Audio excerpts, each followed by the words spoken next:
नमस्कार, आप देख रहे हैं जी बिहार झारखंड। मैं हूं आपके साथ अनुपमा झा। नक्सलियों के मंसूबे को सुरक्षा बलों ने एक बार फिर से नाकाम कर दिया। पाकुड़ के हिरणपुर थाना क्षेत्र में भारी मात्रा में विस्फोटक बरामद हुआ। पुलिस ने 390 पीस जिलेटिन और 100 किलो अमोनियम नाइट्रेट बरामद किया। तो वहीं पश्चिम सिंहभूम के पोड़ाहाट जंगल से करीब 200 मीटर लंबा कोडेक्स वायर का बंडल बरामद किया गया। कोडेक्स वायर कीन बम और लैंड माइंस को उड़ाने के लिए इस्तेमाल की जाती है।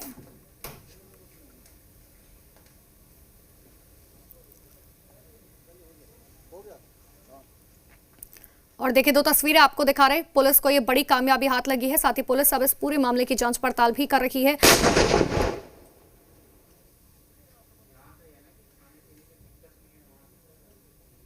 सर्च ऑपरेशन के दौरान पुलिस के हाथ ये कामयाबी लगी और जो बम मिला था उसे डिफ्यूज भी किया गया।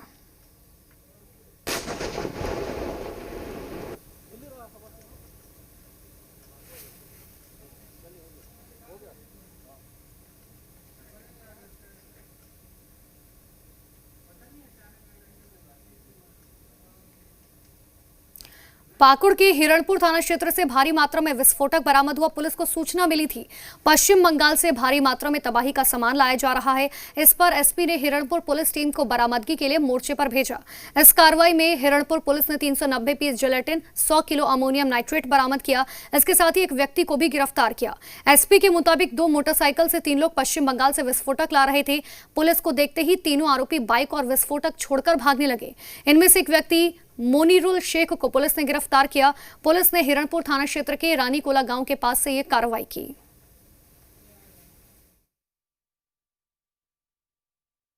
बृहद मात्रा में अवैध रूप से ले जा रहे विस्फोटक, जिसमें 100 KG ammonium nitrate high explosive तथा 400 पीस पावर नियो जेल एवं 2 मोटरसाइकिल तथा मौके से एक अपराधी को गिरफ्तार किया गया है। नक्सलियों के मंसूबे को सुरक्षा बलों ने एक बार फिर से नाकाम कर दिया। पश्चिम सिंहभूम के पोड़ाहाट जंगल के सैलपुर पहाड़ी से करीब 200 मीटर लंबा कोडेक्स वायर का बंडल बरामद किया गया। कोडेक्स वायर कीन बम और लैंड माइंस को उड़ाने के लिए इस्तेमाल किया जाता है। कोडेक्स वायर में भी विस्फोटक मिलाया जाता है। बरामद कोडेक्स वायर को बीडीडीएस की टीम ने विस्फोट कर नष्ट कर दिया। पोड़ाहाट जंगल के इस इलाके में सर्च ऑपरेशन जारी और संदेह यह है कि नक्सलियों के द्वारा सुरक्षा बल के जवानों को उड़ाने के लिए केन बम लगाने के लिए कोडेक्स वायर रखी गई थी।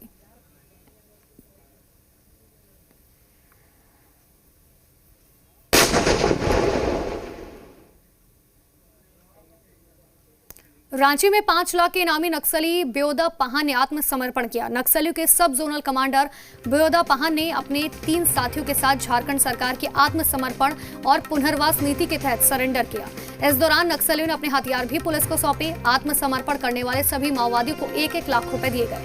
ब्योदा पहान के खिलाफ विभिन्न थानों में 48 मामले दर्ज हैं। 2009 में वो कुंदन पहान के दस्ते में भी शामिल हुआ था। यहाँ पर सिलेंडर पॉलिसी नीति अपनाया और करवाया परवीन तिवारी और कृष्णा, उसके तहत सरेंडर हुए। अब हम आगे चलकर हम नीति को सही है, लेकिन व्यक्ति के व्यवहार खराब होने की वजह से हम यह आत्मसमर्पण करना चाहते हैं। जो विचारधारा है उससे भ्रमित होकर के आज वो मेरे एवं उपायुक्त रांची के समक्ष आत्मसमर्पण किए हैं। हम लोगों को खुशी है कि ये लोग मुख्य धारा में शामिल हो रहे हैं। जो झारखंड सरकार के आत्मसमर्पण एवं पुनर्वास नीति है उसके अनुरूप जो प्रक्रिया अपनाई जानी चाहिए, उस प्रक्रिया के अधीन इनका आत्मसमर्पण कराया जा रहा है। झारखंड और उड़ीसा की सीमा पर हाथी दांत के तस्कर बेहद ही खतरनाक मंसूबे को अंजाम देने की फिराक में हैं, जिसे दोनों राज्यों के वन विभाग ने संयुक्त ऑपरेशन चलाकर फेल कर दिया। हाथियों के दांत के लिए तस्करों ने जंगलों में हाई वोल्टेज के तार बिछा रखे हैं ताकि हाथियों के करंट लगने से मौत हो जाए और वो आसानी से दांत निकाल सके। दोनों राज्यों की सीमा पर 22 और 11 हाथियों का 2 झुंड भ्रमणशील है। कुछ दिनों पहले ही तस्करों ने करंट लगाकर हाथी को मार दिया था और उसका दांत निकाल कर ले गए थे, जिसके बाद से वन विभाग काफी सक्रिय हो गया। तस्करों के खिलाफ लगातार कार्रवाई कर रहे हैं।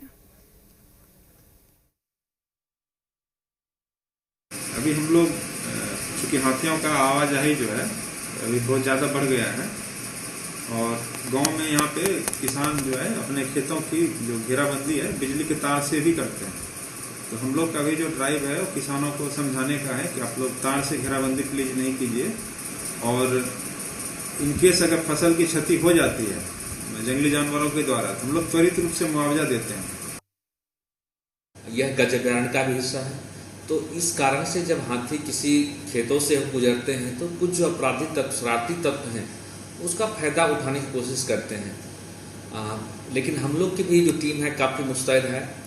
इतनी बड़ी एरिया होने के बावजूद हमारे पास जितने भी गार्ड हैं सभी रेगुलर पेट्रोलिंग कर रहे हैं।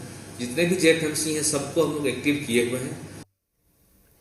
चाईबासा के पूर्व विधायक पुतकर हेम्ब्रम की पत्नी को गिरफ्तार किया गया।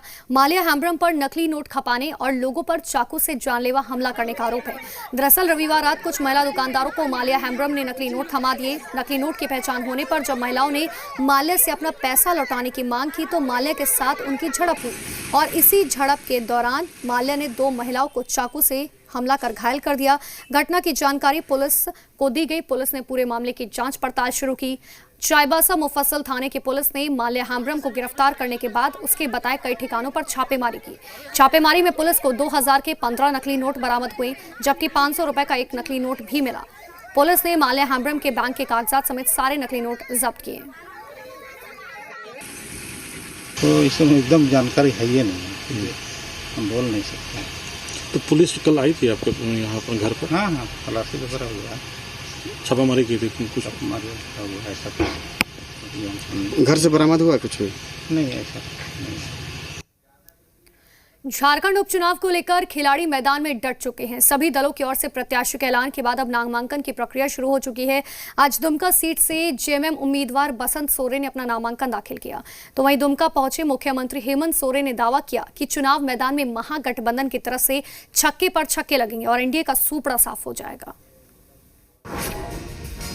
चुनावी पिच तैयार, खिलाड़ी भी बेकरार। उपचुनाव में लगेगा छक्का या करना होगा हार स्वीकार। झारखंड उपचुनाव की उल्टी गिनती शुरू हो चुकी है। नॉमिनेशन की प्रक्रिया के साथ ही इस खेल के खिलाड़ी मैदान में आ चुके हैं। दुमका में होने वाले उपचुनाव को लेकर जेएमएम उम्मीदवार बसंत सोरेन ने अपना पर्चा भर दिया है। 2019 के विधानसभा चुनाव में हेमंत सोरेन दुमका से जीते थे। उन्होंने बीजेपी उम्मीदवार लुइस मरांडी को शिकस्त दी थी।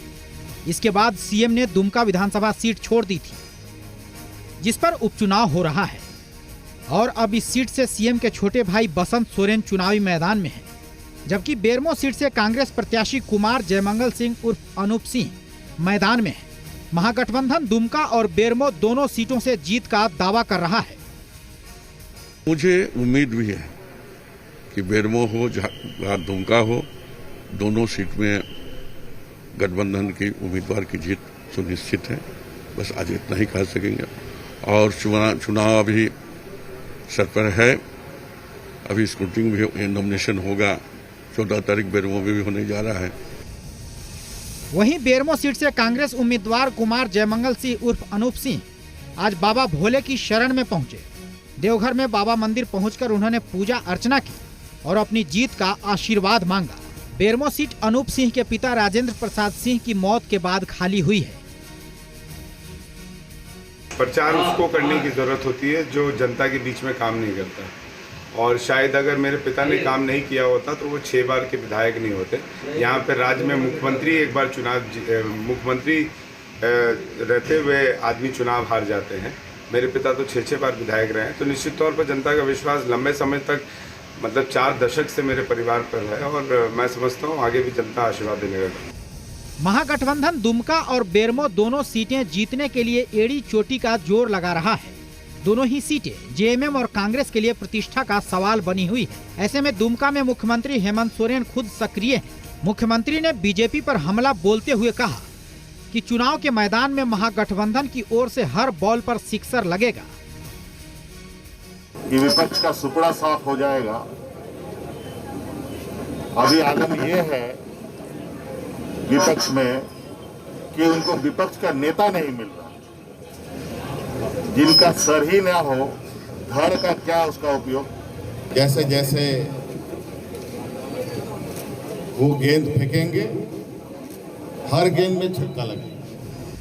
मुख्यमंत्री के बयान से साफ है कि वो उपचुनाव में महागठबंधन की जीत को लेकर आश्वस्त हैं। हालांकि ये तो जनता के रुख पर निर्भर है कि 3 नवंबर को वो महागठबंधन के भरोसे को कायम रखती है या उसे झटका देती है। रांची से चंदन और देवघर से दीप नारायण के साथ सुबीर चटर्जी, जी मीडिया, दुमका।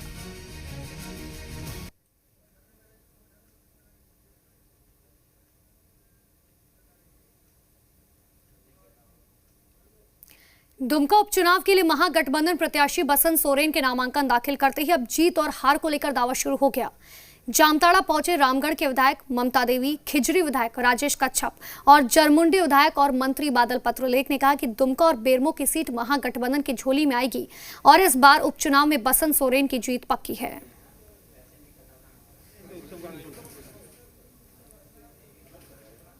हम लोग देख रहे हैं कि ये दुमका का सीट पहले से ही हेमंत सर के खाते में रहा है शुरू से, और यहाँ के लोगों ने बहुत प्यार और स्नेह सर को दिया है, लेकिन उनको सीएम बनाने के लिए लोगों ने चुना, वो सीएम बने, जिस वजह से उनको दुमका सीट छोड़नी पड़ी। लेकिन इस बार उनके भाई आदरणीय बसंत सोरेन जी चुनाव लड़ रहे हैं और निश्चित तौर पर ये जीत सुनिश्चित है। ये निश्चित मानिए बेरमो और दुमका दोनों सीट गठबंधन के झोले में आएगी। वजह उसका ये है जो भारतीय जनता पार्टी आज विकास के मुद्दे पे चुनाव लड़ना चाहती है। मुझे 5 साल उनका कार्यकाल को बता दी। अरे आपने झारखंड को 2 भागों में बांट दिया। उनके शासनकाल में झारखंड को तबाह करने की, बांटने की, भाई से भाई को लड़ाने की और जो एसपीटी सीएनटी एक्ट में बालात संशोधन कराने की कवायद की गई थी, उसके घाव अभी तक भरे नहीं गए। झारखंड उपचुनाव सिर्फ महागठबंधन के लिए नहीं बल्कि एनडीए के लिए भी बेहद अहम है। खासकर बीजेपी से लेकर बेहद संजीदा है। वो हर हाल में इन दुमका और बेरमो सीट अपने खाते में लेना चाहती है ताकि 2019 विधानसभा चुनाव की हार का मलाल कुछ कम हो सके। लिहाजा उपचुनाव के मद्देनजर तमाम मतभेद बुलाकर बीजेपी और आजसू एक बार फिर से साथ आ गए।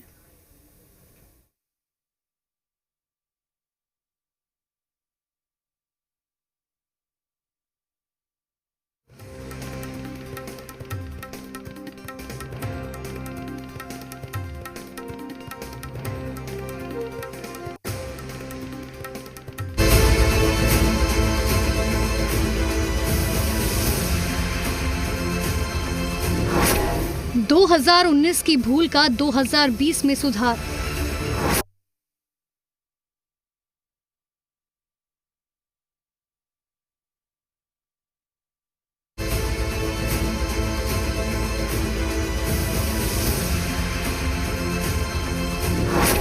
दो 2019 की भूल का 2020 में सुधार। बीजेपी और आजसू फिर आए साथ। उपचुनाव में साझा होगी जीत हार। झारखंड में एनडीए एक बार फिर एकजुट हुआ है। 2019 विधानसभा चुनाव में बीजेपी का साथ छोड़ने वाली आजसू एक बार फिर गठबंधन का हिस्सा बन गई है। दुमका और बेरमो उपचुनाव के लिए बीजेपी और आजसू ने साझा प्रत्याशी उतारा है। दोनों पार्टी की ओर से रांची में संयुक्त प्रेस कॉन्फ्रेंस में इसका ऐलान किया गया। इस दौरान दोनों दलों ने दावा किया कि राज्य के विकास के लिए वो फिर साथ आए और चुनाव को लेकर उनकी रणनीति भी साझा होगी। जब जब भारतीय जनता पार्टी और आजसू मिलकर के इस राज्य में काम करता है तो राज्य का बेहतर परिणाम साबित होता है। राज्य गठन के पहले जहां भारतीय जनता पार्टी और आजसू मिलकर के एक अलग राज्य बनाने का संघर्ष साथ में किया था। उनको खुद चिंता करना चाहिए कि भाई राज्य में वो सरकार कैसे चला रही है। वो चला रहे हैं कि बिचौलिया लोग चला रहे हैं, उस पर उनको चिंता करनी चाहिए। जनता के सवालों का जवाब, मेरे बारे में उनको उतना चिंतित नहीं होना चाहिए। हमको क्या जवाब देना है, हमसे क्या पूछेगी तो हम जवाब देंगे। ये राज्य भारतवर्ष के और भारतवर्ष के लिए बहुत महत्वपूर्ण है। ये उस पर भी निर्भर करता है कि राज्य कैसा चल रहा है, राज्य का नेतृत्व कैसा चल रहा है, और हम भारतवर्ष के शेष राज्यों के साथ बराबर वर्तमान की चुनौतियों के साथ खड़ा है कि नहीं, ये एक बड़ा प्रश्न है। ये उपचुनाव मात्र शुरुआत है, लेकिन इस शुरुआत में ही हम उन सारे विषयों को साथ में लेके जाएंगे जो सरकार की नाकामी है। वहीं इस मौके पर आजसू सुप्रीमो सुदेश महतो ने माना कि वोटों के बिखराव की वजह से 2019 के चुनाव में एनडीए की हार हुई थी, लेकिन एक बार फिर वो साथ आए हैं और आगे भी साथ चलेंगे और जीत हासिल करेंगे।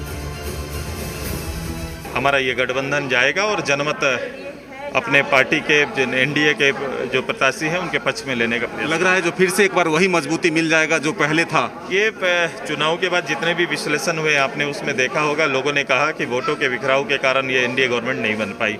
हमारी कोशिश होगी कि वोटों को फिर से जोड़ा जाए और विश्वास को जीत के फिर हम लोग अपने प्रत्याशी को जीत करके लाएं। झारखंड उपचुनाव को लेकर बीजेपी और आजसू के साथ आने पर मुख्यमंत्री हेमंत सोरेन ने निशाना साधा। खासकर उन्होंने बीजेपी विधायक दल के नेता बाबूलाल मरांडी पर तंज कसा। आदरणीय बाबूलाल जी के बारे में तो किस तरीके से उनका राजनीतिक उतार चढ़ाव और इस घर उस घर होते रहे हैं, और किस नीति सिद्धांत और नैतिकता के साथ लोगों के बीच में जाएंगे, लोग पूछेंगे। अंदर में 3 फांक होता है खीरा का, ऊपर से लगता है कि ही है, लेकिन अंदर में तो 3 है ना। तो उस पर ज़्यादा कुछ नहीं बोलेंगे हम, लेकिन ये है उनके 3 एक हो जाने से फर्क नहीं पड़ता है। जनता पिछले बार दुमका में जेएमएम को दी थी और यहाँ कांग्रेस को दी थी बेरमो में। अभी भी उनका मन वही है कि हम कांग्रेस को जिताएंगे यहाँ से बेरमो से, वहाँ जेएमएम को जिताएंगे।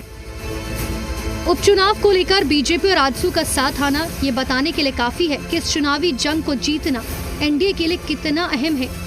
उम्मीद है दोनों दलों ने 2019 की गलती से जो सबक लिया वो 2020 में उन्हें जीत की राह पर ले जाए। मदन सिंह के साथ कुमार चंदन, ब्यूरो रिपोर्ट, जी मीडिया, रांची। यहाँ मतलब थोड़े से ब्रेक का फौरन लौट रहे हैं।